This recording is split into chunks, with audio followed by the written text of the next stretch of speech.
We did them both. Denzel Spikes. Yes. Okay, you're Denzel Spikes. Yes, ma'am. Will your client waive the formal reading of the motion and the indictment? He does, Judge. Judge, we're proceeding on count one. I mean, on allegation number one, we'll ban the rest. That is the condition. Mr. Spikes, in cause number 25, DCCR 0921, you're charged with the second-degree felony offense of aggravated assault with a deadly weapon from April 29th of 2025. And how do you plead to that charge? Guilty. Are you pleading guilty freely and voluntarily? Yes, ma'am. And are you pleading guilty because you did what they've charged you with? Yes, ma'am. I have here on the tablet some documents in that case that have your signature on them that the state's marked as exhibit number 1. I'm going to need some explanation. On The punishment, his 3, Judge, he's on probation for aggravated assault with a deadly weapon, commits another one. the newest one was not as egregious as it seems. It was a kind of a mutual combat, but Okay, let me look at therefore we're proceeding on that with the lower offer due to the nature of it, but not to continue him on probation.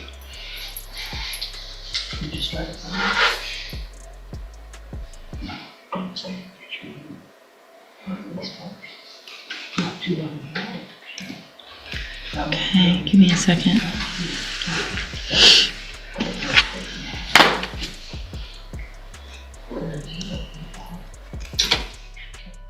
Right out of the gate, this case gets serious fast. Aggravated assault with a deadly weapon is already a second-degree felony in Texas, and the moment the judge hears this defendant is already on probation for the same exact charge, that changes the entire mood of the courtroom. Question is, was this really mutual combat, or is the defense trying to soften the damage before sentencing?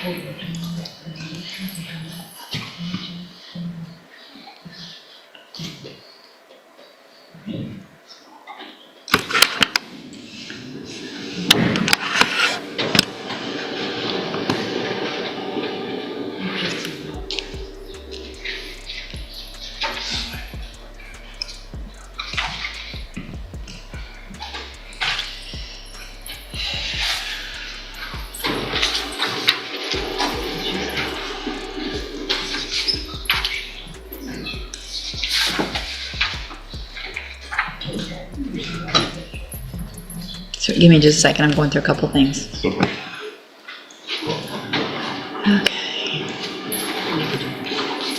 All right, so I have, again, some paperwork here that has your signature on it. Did you go over that with Mr. Lewis? Yes, ma'am. Do you fully understand it? Yes, ma'am. And do you understand, if I follow the agreement that you've reached with the district attorney, that you'll be waiving or giving up any right to appeal? Yes, ma'am. Do you also understand, if you're not a U.S. citizen, that a plea of guilty or no contest may result in your deportation, Listen carefully here. The judge is not just reacting to the new case, she's reacting to a pattern. When someone on probation catches another violent charge involving a weapon, judges often see that as proof probation failed completely, and honestly you can hear the concern building in her voice already. exclusion from admission to the country, or denial of naturalization under federal law. Yes, ma'am. Look at one more thing before I do this. Let's see, 24.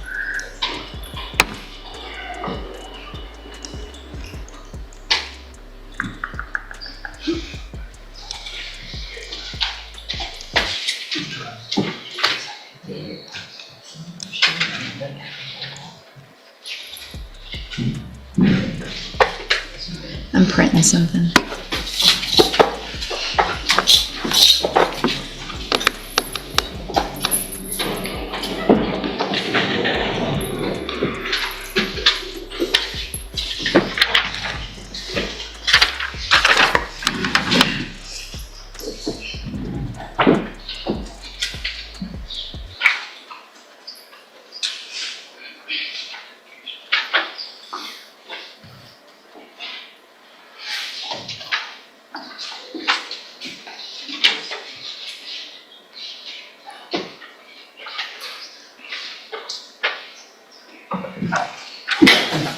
Bless you. This is one of those quiet courtroom moments that actually means a lot. The judge pauses everything to review the probable cause reports and PSI herself. That usually means she's debating whether the plea deal is too lenient. Translation: the defense may have negotiated 3 years, but the judge still has the power to reject the agreement if she thinks public safety is at risk. I'm just looking now at the PC from the original case. I'm looking at the PC from the new case. Let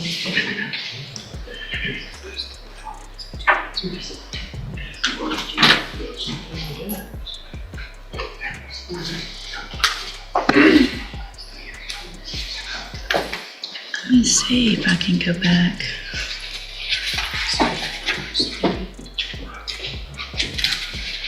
I'm also going to take a look real quick at the PSI. I'm just not feeling real comfortable with that low. I understand in the new case, potentially some issues if there was some mutual combat, but the underlying offense and the fact that we're resorting to the same thing and grabbing things and beating people with them. Did you catch what the judge just said? Resorting to the same thing and grabbing things and beating people with them is concerning. That's the line that tells you she believes this behavior is escalating into a repeated violent pattern. Even though the defense argues mutual combat, the court is focused on one thing: repeated weapon-related violence. Is concerning.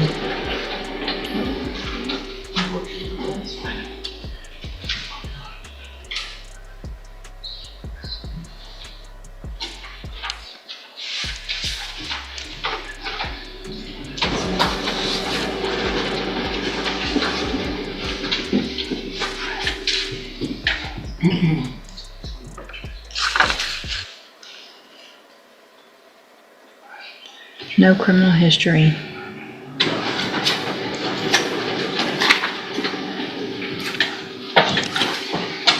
All right, state tenders number 1 in 25 DCCR 0921. No objection, Judge. It's admitted. Any evidence Mr. Spikes is not competent? No, Judge. All right, sir. In cause number 25 DCCR 0921, I'm going to find that you entered your plea of guilty freely and voluntarily. Find that you're mentally competent and you understand the nature and the consequences of that plea. Find sufficient evidence to find you guilty, and at this time find you guilty of aggravated assault with a deadly weapon. Sentence you in accordance with your agreement to a term of 3 years in the Institutional Division of the Texas Department of Corrections. You will receive credit on that sentence for any time that you've been in custody that the law gives you the right to receive. In cause number 3 years might sound light to some viewers considering there are 2 aggravated assault cases involved here, but remember, plea agreements are strategic. Prosecutors may have weighed issues with witness evidence here. The mutual combat argument still. Bigger loss for the defendant may actually be what comes next, because now the probation revocation hearing begins.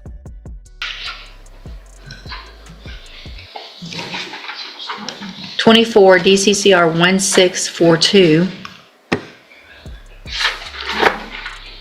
I have a motion to revoke your unadjudicated probation. Shows that you were placed on probation December 18th of 2024 for the second-degree felony offense of aggravated assault with a deadly weapon, and that was a 10-year deferred probation. Is that correct? Yes, ma'am.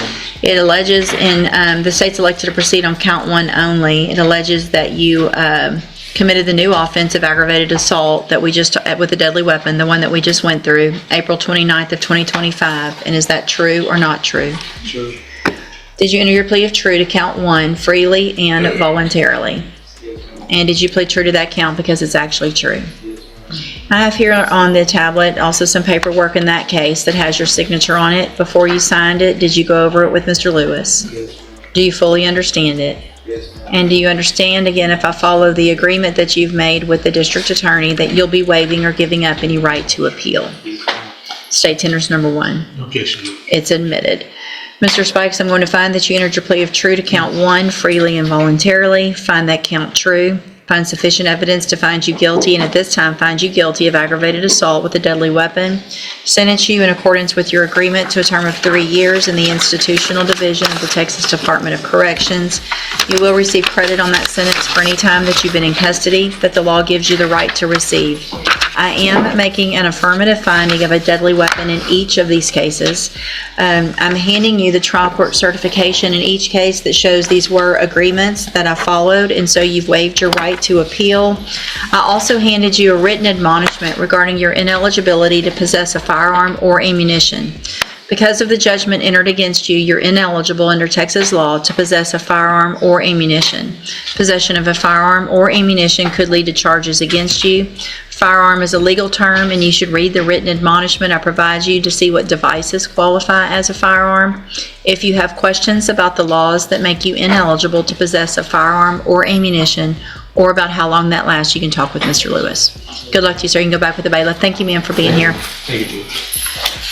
And erase the long-term consequence many people overlook because of these felony convictions and deadly weapon finding. She loses the legal right to possess firearms or ammunition under Texas law, so even after prison time ends, the impact of this case follows him for years. Do you think the 3-year sentence was fair, or should the judge have gone harder considering this was a repeat offense?